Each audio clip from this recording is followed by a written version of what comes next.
When it comes to the Israeli-Palestinian conflict, we still have so much to talk about, and we have our guests to talk through it. Political analyst Javed Rana is joining us from Islamabad to discuss the humanitarian crisis in depth. Welcome, Mr. Rana. Thank you once again joining us here on A News. I would like to start with my first question. As you know, it's been a month since this brutal war against Palestinians started. Can you elaborate on the factors that have contributed to the intensification of the Israeli offensive in recent days, and how has this affected the situation in Gaza? Well, I think let's divide it in two parts. First is the humanitarian crisis, which is obviously unprecedented. The number of the people who have been killed in Gaza, that is more than what happened in Ukraine, where there is more than 1 year of when Russia started a war against Ukraine. So it means that the frequency of the airstrikes in Gaza, that indicates that there is an element of desperation on the part of apartheid state of Israel. They've been systematically killing children, women, and everybody they think is their target. And you may recall a statement, an address of Netanyahu, the prime minister of apartheid state, where he gave biblical references to justify the killing of children and women, innocent children. And let me explain, he did not explain, but let me explain that means that these children are going to be potential terrorists. They are going to attack Israeli forces after 10 years when they will be grown up. So that is why they are killing them. Remember, in Israel, they have all data of Palestinian in Gaza. Their telephone numbers are with them. Who's staying in which residential plaza? That is something which is very much with them. So in a systematic manner, they are conducting a genocide. Now, it is something which UN officials are also admitting, and independent lawyers, human rights activists who've been dealing with a similar situation, they are all admitting this fact that this is clearly an ethnic cleansing of Palestinian, a genocide of Palestinian. The very motive, very dirty motive of Israel is to basically to force them, to expel them to Egypt, to the Sinai region. Now that is not happening because Egypt has flatly refused.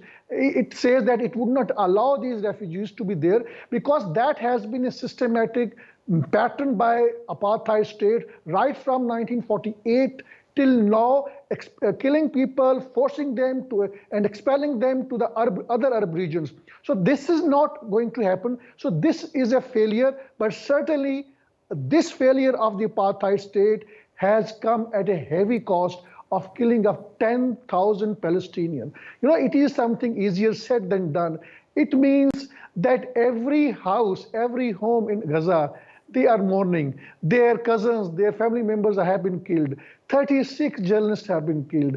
And a satellite engineer of Al Jazeera, his 19 members of family members have been killed. Look at the scale of the disaster. They are trying to kill those eyes and those ears who are reporting to the world. So in that kind of situation, I think there is a loss of Palestinians so far as their manpower is concerned. So it's a humanitarian disaster. But at the same time, there's also a brighter picture. And the brighter picture is that Gaza's onslaught on Gaza has exposed once again the apartheid state to the international community. And by international community means the common people in the West particularly. And there is no cleavage. It has widened gap between the Western governments and their people. And people have realized that the Western governments, particularly the US, Britain and France, they are part and parcel of this problem. And so far, my reports are suggesting that Hamas has managed to kill as many as 250 Israeli soldiers. I'm not sure that how many among them have been admitted by Israel, but that is a big loss to Israel, and including previous attack of Hamas inside southern belt of Israel, and including this so-called ground offensive. I think more than 900 soldiers and other senior officials of Israeli army have been killed. And I think on the military stage, this is a success for Hamas. And so far as their underground network is concerned, which is probably more than 1,000 kilometers long. Some are saying it is perhaps more than 1,300 kilometers long.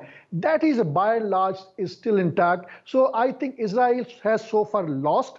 And my understanding of the situation is that it would also lose in the long run, and also it would lose in the short term, because it is a kind of it is not Mosul, Iraq, something they want to replicate with the help of the Americans.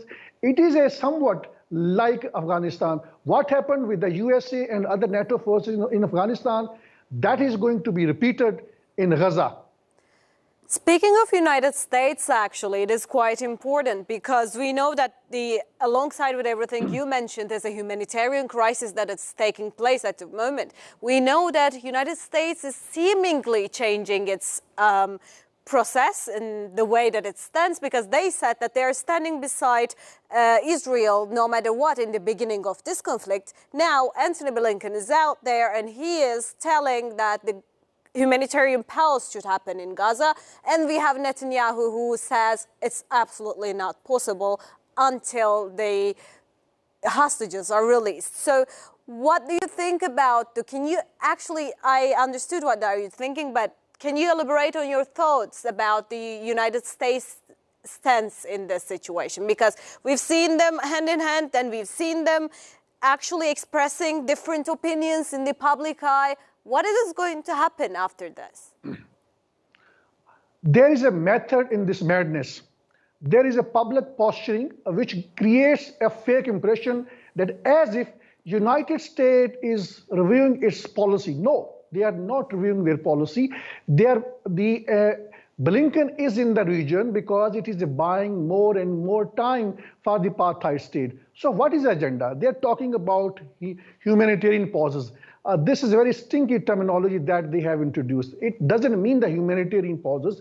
It means that actually they are forcing Hamas, they are creating tough conditions for Hamas to force them to release hostages, so-called hostages. I call them prisoners of war. The day Hamas release all these prisoners of war, that means the only leverage that Hamas at this particular point of time has are these prisoners of war. Once all of them are released, that means this carpet bombing would further intensify. Now, there may be some minute element of reluctance in hitting some of the places of Gaza where they assume that these prisoners of war have been concealed or hidden. I think then, once it happens, then there would be greater possibility of more and more carpet bombing. That would mean they're flattening the entire Gaza, which, by the way, they are already doing it, but it would be in a more intensified form. So Hamas knows it, and therefore they would not come to these terms. And then by going to the Arab countries, these Arab rulers also know that if they don't give a somewhat an offensive posturing to the US agenda, which is an extension of the agenda of the apartheid state of Israel, that means there would be more resentment on the streets. And Arab rulers, as we speak, they fear that there may be another Arab Spring, and they are fearing that is why I think they are trying to give some posturing of showing some being offensive to the Israeli attacks inside Gaza. But remember, these Arab rulers, they don't want Hamas to be succeeded, because Hamas, for them, Hamas means Muslim Brotherhood, which has its obviously tentacles in all these Arab countries. And if Hamas wins, I think it would be loss also to the Arab rulers, but certainly it would be the victory on the streets of the Arab governments, Arab countries, and other Muslim countries. But in a broader picture, I would say the public narrative, Israel has already lost, and in coming days and weeks, I foresee more losses, but certainly these casualties of Palestinian would be there. It would continue. When you talk to the people people inside Hamas, they are telling very different picture. They are saying that during last 3 years, Israel, the apartheid state, has killed nearly 18,000 people. And these casualty figures, these death figures are least reported in the media. But they have their own statistics, which means that they think since Israel was already killing them, so if now Palestinians have been killed, it has come at a cost, but at least people in the world have come to know about the real face of Israel. Speaking of the other communities that we are talking about when it comes to Israel, I would like to ask you about your opinion on the United Nations, because, you know, the United Nations Security Council had some different voices that are saying about the humanitarian pauses, and some people, some countries were against it. How are these differences in the United Nations are being addressed as of now? I think, theoretically speaking, there is consensus everywhere in the world, including US and the Europe. Everybody says that there has to be two-state solution, which means the occupied Palestine as it existed before 1967 border. Now, when it comes to in what manner this instance of the international community can be carried out, there comes a real method in the madness by the Europe and particularly by the US. And they are not ready to do anything which actually paves the way for a two-state solution. And when it comes to the UN Security Council, there also lies the deep problem. China, Russia, and other countries, they want there has to be a ceasefire, there has to be a truce. There has to be a permanent agreement, as a result of which there has to be a movement for the two-state solution. But Americans have been frustrating all those movements, all those initiatives by China and by Russia and by other countries, because Americans fear that if there is a truce, if there is an agreement, if there is a ceasefire, that means it is going to be retaining the humiliation of Israeli soldier, because the very myth that Israel had marketed over the course of last 6-7 decades to the Muslim world, to the international community, particularly to the West, that its intelligence network is invincible, that stands shattered. Its military is invincible, that stands shattered. Its technology is invincible, that stands shattered. So in that context, Americans know that it would hurt Israel's interest. That is why they are not allowing China, Russia, and other countries to allow their resolutions to be passed in the UN Security Council. But the General Assembly, the UN General Assembly, I think has spoken, and that has spoken against the apartheid state. This apartheid system, unless that is ended in the occupied territory, I don't foresee any peace in the region. And we are actually talking about the specifics of the complexities that are highlighted by the Israeli military incursion into Gaza when it comes to addressing conflicts, that the other parties in the regions are also involved. We're talking about Lebanon doing something, and the other parties and the other third parties, actually, not the governments, are also interfering to the situation. What do you think that is going to happen in the region? Is it going to be all talks, nothing? Or are we hearing something that is going to take on? Well, I think let's see the first the resistant side of this war, because Hamas is all alone, as a matter of fact, in Gaza. From the northern side of the apartheid state of Israel, there is some resistance coming from the Hezbollah, and I think Hamas is also there inside the Lebanon, but the more active role is that of the Hezbollah. We have seen rockets being fired from Lebanon. We have seen some missiles have also been fired from Lebanon. This is a controlled reaction by Hezbollah. This is a controlled reaction, military reaction by Iran indirectly. Because Iran at this particular point of time does not want this war to be expanded. Partly, two U.S. aircraft carriers are in the Mediterranean Sea, and partly now also the Americans are also sending these nuclear submarine in the Red Sea, or maybe probably in the Mediterranean Sea. So I think everybody is reluctant, including Iran. Iran makes a lot of noises, but practically I think its options are limited. It has used effectively in the past to the Houthis in Yemen, but now they try to fire several missiles which have been blocked by Saudi Arabia through defense shield. So there is a possibility of once again resumption of hostility between Saudi Arabia and Houthis, because Houthis have warned Saudi Arabia that it should not prevent and stop its missiles being fired onto the apartheid state of Israel. So there is a possibility of this war may be expanded, but again, at this point of time, I think Iran seems to be a bit scared. Hezbollah seems to be a bit cautious because it also lacks supports from within Lebanon, and Lebanon is practically a collapsed state. Hezbollah can give a lot of tough time. It has the potential to give a lot of tough time to Hamas. But at the end of the day, it has its own calculations.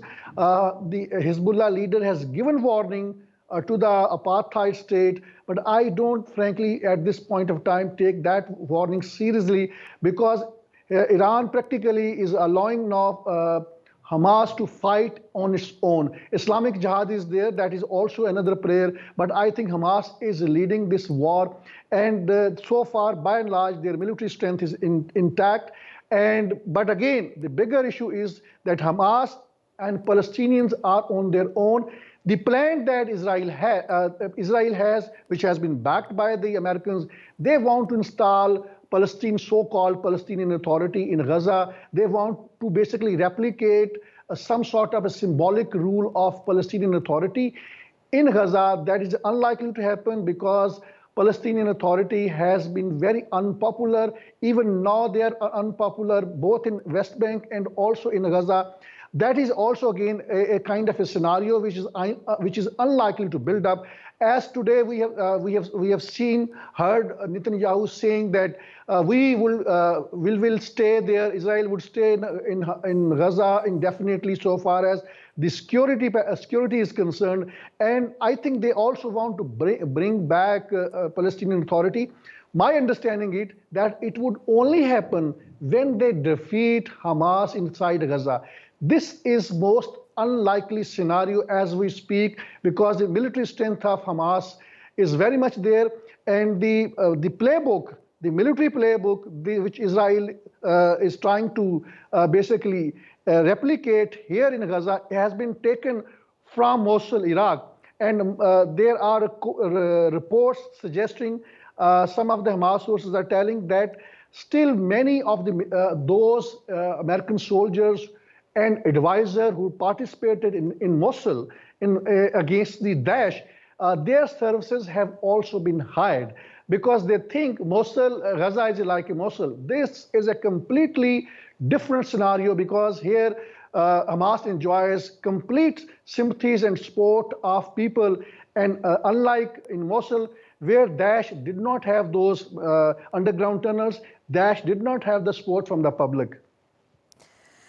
Lastly, I would like to talk about the global leaders in general, because we've talked about the United States, we've talked about the Israel and the Palestinian conflict itself and the United Nations. What I would like to know about is the attention that this situation gets, because some of the political analysts that I talk to tell us that the situation could take a lot more attention had it was not inside Middle East. The others are saying that it gets the enough attention that it needs. It's just not resolution happening at the moment. What do you think about that? Also, in addition to that, I would like to ask you, lastly, the situation in how world leaders are reacting to it, in your opinion, and do you think a resolution may come soon? Well, I think so far as the opinion of the people in the international communities are concerned, that is very much in favor of Palestinians. In the universities in the Western countries, students are protesting, the common peoples are protesting, professionals are protesting. Hundreds of thousands of people have been on the road since October 7th, when this so-called war was imposed on Gaza. So far as public opinion is concerned, I think the Palestinians have won it. So far as the public narrative is concerned, that war has been comprehensively lost by the Israel. If you look at the social media, which is indirectly controlled by Israel, it has a huge influence on these social media networks. Nonetheless, Palestinians have won. There is again a kind of a gap which is widening between the people and the Western government. But that is not happening. That is not happening because that is not putting enough pressure on the Western government where they change policy. Now, apparently, they have changed the tone, but they have not changed their policy. Secretly, discreetly, they are providing them all kind of military weapons and also giving at the same time posturing, as I explained early on, nuclear submarines are being sent there, 2 aircraft carriers are already there in the Mediterranean Sea. That means when the Western governments are supporting practically in all manners to the apartheid state of Israel, my understanding is that this public opinion for the time being would not affect much so far as the policy of the Western government is concerned. But it has done one thing, and that is that there are more anti-Semitic attacks, incidents happening in the Western countries, and there are reports which suggest that perhaps there is a 400% surge in anti-Semitic attacks, anti-Semitic incidents. So therefore, I think in the long run, Israel is going to lose, and we have also seen that the people from Israel, they're also fleeing away to the Western destinations. Most large number of Israeli citizens, they are the dual citizens. So Israeli economy is also fastly coming in a bad shape. Israel cannot prolong this war.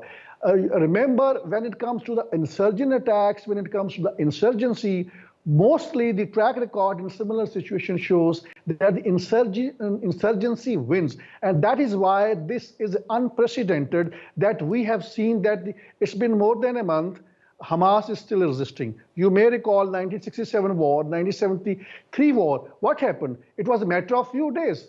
I mean, the war was over, the Arab countries lost. It means that the Arab nationalism is also, those wars were fought on the basis of Arab nationalism. This war is being fought on the basis of religion, Islam. That is what Hamas has been projecting, and that is what the Islamic Jihad has been projecting. I think the situation this time is a change. It is easier to defeat a conventional armies, but it is a very difficult to defeat an insurgency. That is where Hamas is having an advantage. Mr. Rana, thank you so much for joining us here on A News. This was really insightful. We're hoping that this problem, this conflict, would resolve soon enough, although it doesn't seem like that. Thank you so much for joining us.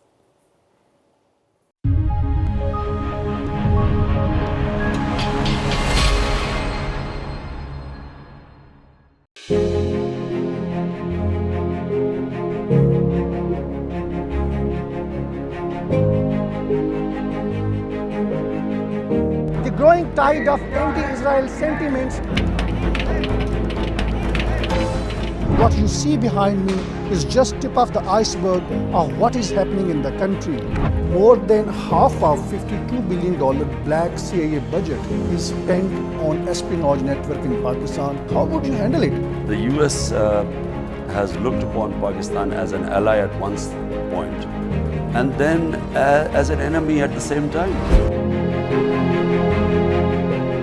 That is going to be the first legal reason on the basis of which he is going to be instantly ousted by the Supreme Court of Pakistan. Joining us live, Javed Rana, who's an expert on politics and geo-strategic issues. In the world politics, which is not being driven by any moral principle, it is being driven by the hard geo-strategic realities. In a broader picture, more countries would aspire to have nuclear weapons.